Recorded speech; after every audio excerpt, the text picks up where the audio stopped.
بسم اللہ الرحمن الرحیم۔ بالآخر 2 سال کی اذیت اور کرب میں مبتلا قوم کو الیکشن مل ہی گیا، اور بڑی مشکل سے ملا۔ اس الیکشن کے رزلٹ نے بہت سارے سوالات چھوڑے ہیں۔ ایک سوال تو ہمارے ان اداروں کے لیے ہے جو ہمیشہ الیکشن کو مینج کرنے کی کوشش کرتے ہیں۔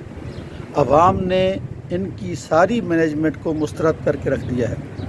بالائی طاقتوں نے جس حکومت کو ختم کیا تھا اور امریکی سرپرستی میں جس حکومت کے خاتمے کا پلان بنا تھا، عوام نے امریکہ کے اس سارے پروگرام کو مسترد کر دیا ہے اور بتا دیا ہے کہ یہاں کسی کی بالادستی اور ظلم کی بنیاد پر اقدامات کو قبول نہیں کیا جائے گا۔ اس کے ساتھ ہی بالخصوص ہمارے جو جمعیت علماء اسلام کے دوست ہیں، ان کے لیے بہت سارے سوالات ہیں۔ یہ سوچنے کی بات ہے کہ کیا ہم یہ سمجھیں کہ عوام نے جمعیت علماء اسلام کے پروگرام کو مسترد کیا ہے؟ میرے خیال میں ایسا نہیں ہے۔ جمعیت علماء اسلام کا پروگرام ظالم سے بغاوت کا پروگرام ہے۔ جمعیت علماء اسلام کا پروگرام مظلوم کی حمایت کا پروگرام ہے، اور اس کو تو عوام نے قبول کیا ہے۔ مسئلہ یہ ہے کہ کیا جمعیت علماء اسلام اپنے ان اصولوں کے اوپر قائم ہے؟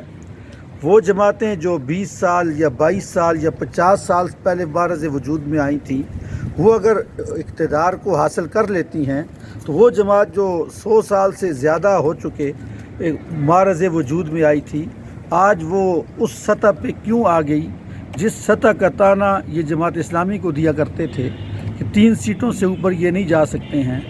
آج جمعیت علماء اسلام 40 سیٹوں سے سکڑ کے 3 سیٹوں تک آ گئی ہے، تو اس کی وجوہات پہ غور کرنا تو بنتا ہے۔ محض کسی کو ایجنٹ قرار دے دینا اور فتووں کے ذریعے سے عوام کو بلیک میل کرنے کی کوشش کرنا، اس سیاست کو جمعیت کے اکابرین نے کبھی بھی پسند نہیں کیا تھا۔ جمعیت کے اکابرین نے مسلم لیگ کے مقابلے میں کانگریس کا ساتھ دیا تھا، اور یہ بتایا تھا کہ مذہب کے نام سے سیاست میں بلیک میلنگ یہ کوئی درست عمل نہیں ہے، بلکہ حقائق کی بنیاد پر مسائل کو سمجھنا اور ان کو حل کرنے کی کوشش کرنا، یہ سیاست میں بنیادی بات ہوتی ہے، اور عوام نے اسی چیز کو قبول کیا ہے۔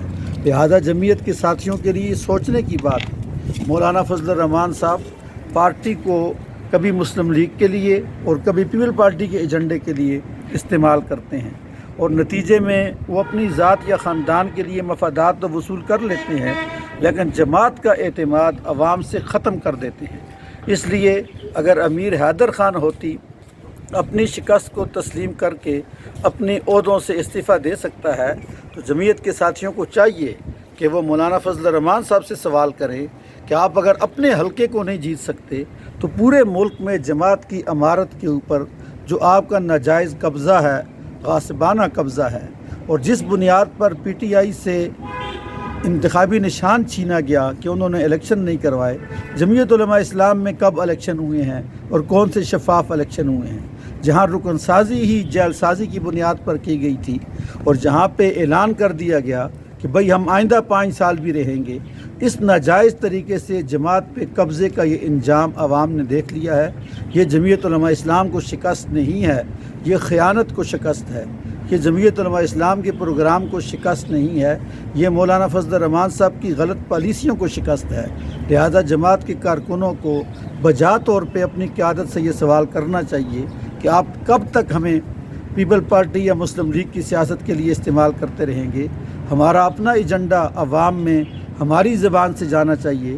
امریکہ کے لیے استعمال ہونا یا بائیڈن کے قصیدے پڑھنا اور اپنی عوام کے مفادات کو پس پش ڈال کر محض ذاتی یا خاندانی مقاصد کو سامنے رکھنا، شیخ الحدیث کی جیتی ہوئی سیٹ کو اپنے 20 سالہ بیٹے کو تحفے میں پیش کرنا، اس کے نتائج قوم نے دیکھ لیے ہیں۔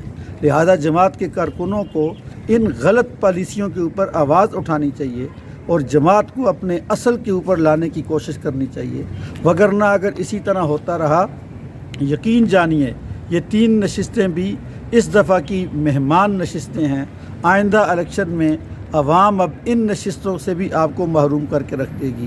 ہمیں اقتدار کے آنے جانے کی خوشی یا خفگی نہیں ہونی چاہیے، جماعت کے اصولوں سے ہٹ جانے کا دکھ اور افسوس ہوتا ہے، اور اس دکھ اور افسوس کے اظہار کے جتنے پلیٹ فارم ہیں انہیں ہمیں استعمال کرنا چاہیے، تاکہ اللہ کرے جمعیت علماء اسلام اپنے اصل کے اوپر آئے اور عوام کے مسائل کو اپنے مسائل سمجھے، اور شریعت کی تعلیمات کی بنیاد پر ہماری سیاست محض ناموس رسالت کے نعروں کے اوپر، مدارس کے تحفظ کے خوف پیدا کر کے اس کے اوپر نہیں ہونی چاہیے، یا کسی مخالف کو زانی، شرابی، جو شریعت جن چیزوں سے منع کرتی ہے، اس طرح کے نعرے لگا کر یہ اسلام کی خدمت ہم نہیں کر سکتے، بلکہ اگلے کے جماعتی کردار پہ بات ہو اور اس کی جماعت کی پالیسیوں پہ بات ہو۔ اب یہ کیا بات ہوئی کہ بائیڈن فلسطین میں اسرائیل کے ذریعے سے مظالم کرے تو وہاں مظالم غلط ہیں، لیکن بائیڈن پی ڈی ایم کے ذریعے سے پاکستان کی عوام پہ مظالم کرے تو یہ درست ہے؟ آپ نے بائیڈن کی مذمت کرنی ہے، اسرائیل کی بھی کریں، پی ڈی ایم کی بھی کریں۔ یہاں جو عورتوں کو جیلوں میں ٹھونسا گیا، یہاں جو اعظم سواتی جیسے 70 سالہ آدمی کے کپڑے اتار کے اسے برہنہ کیا گیا، کیا یہ مظالم نہیں تھے؟